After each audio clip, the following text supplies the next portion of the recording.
جماعة أنا أكلت لحمة نية، أو بمعنى أصح عضيت البقرة وهي حية. أنيان. النهاردة احنا في مطعم أودوريكو في أركان علشان نجرب أكلهم. هو مطعم ايجن فود عامة، فهتلاقوا فيه هناك ياباني كوري صيني كمان منغولي. عندهم قعدة اوت دور وان دور كمان، بس طبيعي في الجو الولع اللي احنا فيه ده ما قدرناش نقعد اوت دور أبدا، فللأسف استنينا وقت طويل في ويتنج ليست عشان نلاقي مكان جوه. من الحاجات اللي عجبتني هناك إن المطبخ مفتوح وانتوا شايفين كل حاجة وهي بتتعمل قدام. الأطباق كمان كان شكلها حلو قوي، وأول ما قعدنا نزلوا لنا مقبلات فور فري، كان بريوش مع نوعين من المربى وكمان زبدة. فطار زبدة ومربى وشاي، فهم؟ زبده ومربى وشاي. ايوه.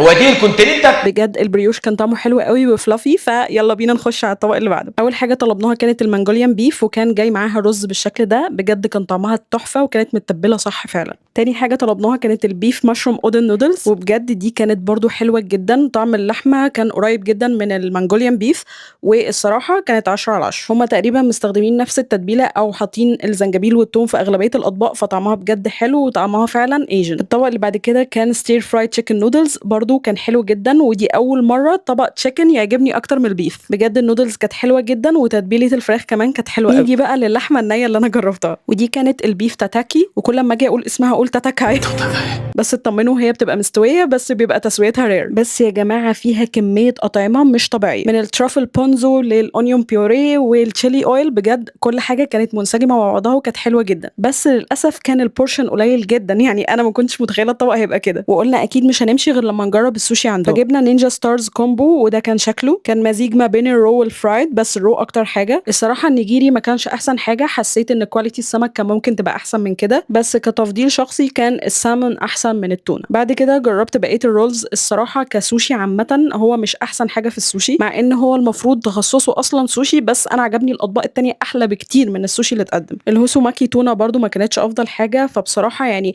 انا ما انبسطتش من السوشي قوي قد بقيه الاطباق. الرولز التانية الصراحه كانت حلوه، بس زي ما قلت لكم كده في احسن من كده، ده غير ان الرولز كانت صغيره قوي، بس ده ما يهمنيش قوي قد ما البورشنز عامه بتاعه الاطباق كلها كانت صغيره على الاسعار. ودي كانت ماي فيفورت رول، حرفيا كانت احسن واحده من ضمنهم. ودي كل الاسعار بتاعه الحاجات اللي جبناها، واوفرول ادي المكان 9 من 10. هو جميل قوي، ولو رحتوه قبل كده عرفوني في الكومنتس ايه احسن طبق بتحبوه هناك.